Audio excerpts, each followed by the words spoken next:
Assalamualaikum, hai semua. Masih di catatan istimewa guys. Dalam realitas perang, tidak selalu ada jalan yang lurus atau benar. Konflik seringkali kompleks dengan banyak aspek yang terlibat, termasuk pengkhianatan dan intrik politik di berbagai pihak dan negara yang terlibat. Kejujuran dan integritas bisa teruji dalam situasi-situasi semacam itu. Berikut beberapa kejadian terpopuler pengkhianatan dalam Perang Dunia II versi catatan istimewa. Bagi kamu yang penasaran, tonton sampai habis. Namun sebelum lanjut, bagi kamu yang baru gabung di channel ini, terus dukung channel dengan tekan tombol like, subscribe, dan loncengnya, agar kamu terus mendapatkan notifikasi info baru dari catatan istimewa.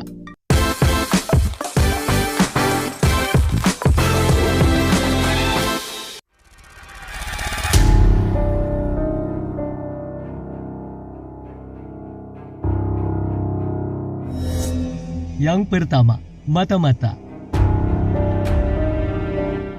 Mata-mata yang bekerja untuk negara-negara musuh dengan menyusup ke dalam organisasi militer atau pemerintahan untuk mengumpulkan informasi rahasia dan strategis telah ada sepanjang sejarah.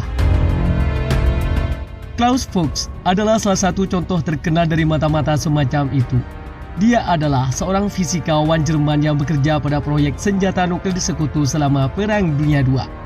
Tetapi kemudian, ia menjadi mata-mata Soviet dan membocorkan informasi penting kepada Uni Soviet.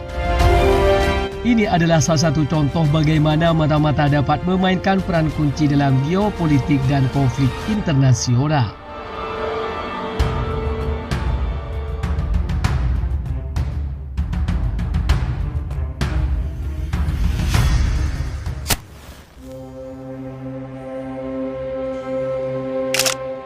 Yang kedua, kolaborator. Selama pendudukan Nazi di sebagian besar Eropa selama Perang Dunia II, terjadi banyak kasus kolaborasi dengan rezim Nazi. Banyak individu atau kelompok lokal yang bekerja sama dengan penguasa Nazi untuk berbagai alasan, seperti keuntungan, pribadi, ketakutan, atau keyakinan ideologi. Kolaborator membantu Nazi dalam berbagai cara, termasuk memberikan informasi tentang aktivitas gerakan perlawanan, membantu dalam penangkapan orang-orang Yahudi dan anggota perlawanan, serta terlibat dalam kejahatan perang.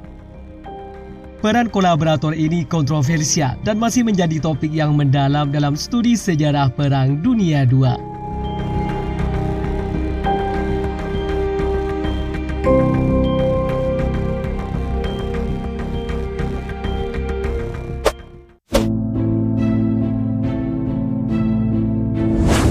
Yang ketiga, pengkhianatan politik.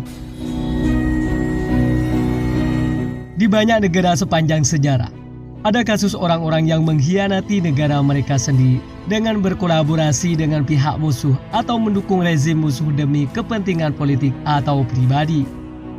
Adapun contoh-contoh yang sangat terkenal dalam sejarah adalah Quisling di Norwegia.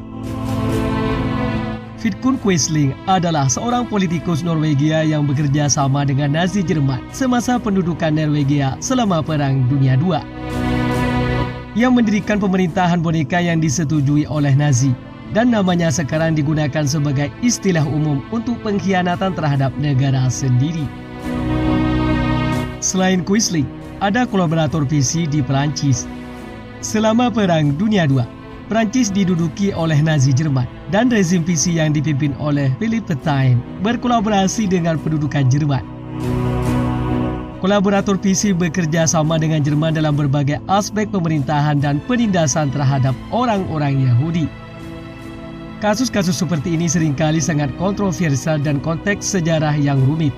Mereka mencerminkan perpecahan dalam masyarakat dan politik di masa konflik bersenjata.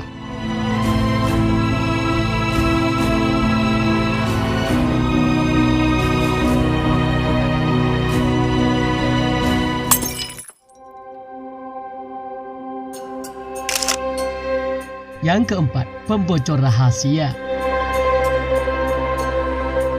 Semasa Perang Dunia II terjadi beberapa kasus pengkhianatan dan pembocor rahasia yang signifikan. Salah satu kasus paling terkenal adalah bocornya rahasia oleh Julius Rosenberg dan Ethel Rosenberg. Mereka adalah pasangan suami istri Amerika yang diadili pada tahun 1951 atas tuduhan melakukan spionase untuk Uni Soviet selama Perang Dingin. Mereka dituduh membocorkan rahasia nuklir Amerika Serikat kepada Uni Soviet. Kasus ini menjadi sangat kontroversial dan menciptakan perpecahan dalam masyarakat Amerika. Pada tahun 1951, Julius dan Ethel Rosenberg dijatuhi hukuman mati setelah dinyatakan bersalah melakukan spionase. Mereka dituduh menjadi bagian dari sebuah ring spionase yang memberikan informasi rahasia tentang bom atom kepada Uni Soviet.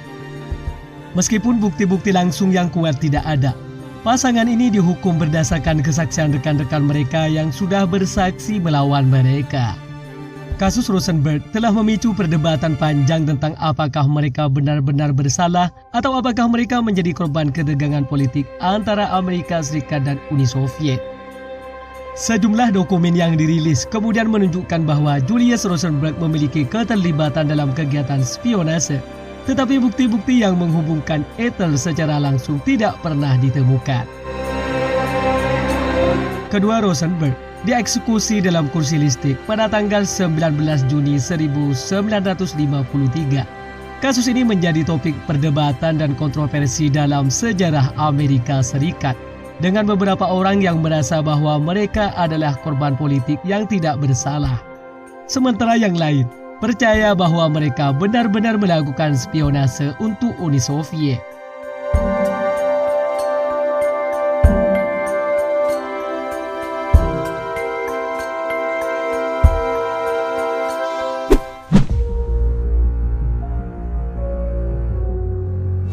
Yang kelima, pemberontak yang berpindah pihak. Di dalam Perang Dunia II, fenomena perpindahan anggota gerakan perlawanan atau kelompok pemberontak untuk bekerja dengan musuh adalah situasi yang kompleks. Berikut beberapa alasan yang dapat menjelaskan mengapa hal ini terjadi. Tekanan dan ancaman. Banyak anggota gerakan perlawanan atau kelompok pemberontak terancam oleh musuh yang lebih kuat. Mereka dapat diancam dengan hukuman atau bahkan kematian jika tidak berkolaborasi dengan musuh. Ini bisa menjadi alasan utama perpindahan. Alasan yang lain adalah pengaruh ideologis. Beberapa individu mungkin berpindah pihak karena terpengaruh oleh ideologi musuh. Mereka mungkin mulai mempercayai ideologi tersebut atau melihatnya sebagai pilihan yang lebih baik daripada yang mereka dukung sebelumnya. Bisa mungkin alasan motivasi ekonomi. Tawaran ekonomi seperti makanan, uang atau keamanan finansial dapat menjadi dorongan bagi beberapa individu.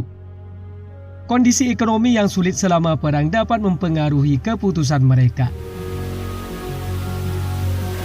Atau alasan pribadi. Beberapa individu mungkin memiliki alasan pribadi seperti melindungi keluarga atau mencari perlindungan pribadi yang mendorong mereka untuk berpindah pihak. Dalam sejarah, terdapat berbagai contoh perpindahan seperti ini, termasuk kolaborasi dengan Jerman Nazi, Uni Soviet, atau negara-negara lainnya yang terlibat dalam konflik Perang Dunia II. Ini adalah bagian dari dinamika yang rumit yang terjadi selama masa perang dan seringkali dipandang kontroversial.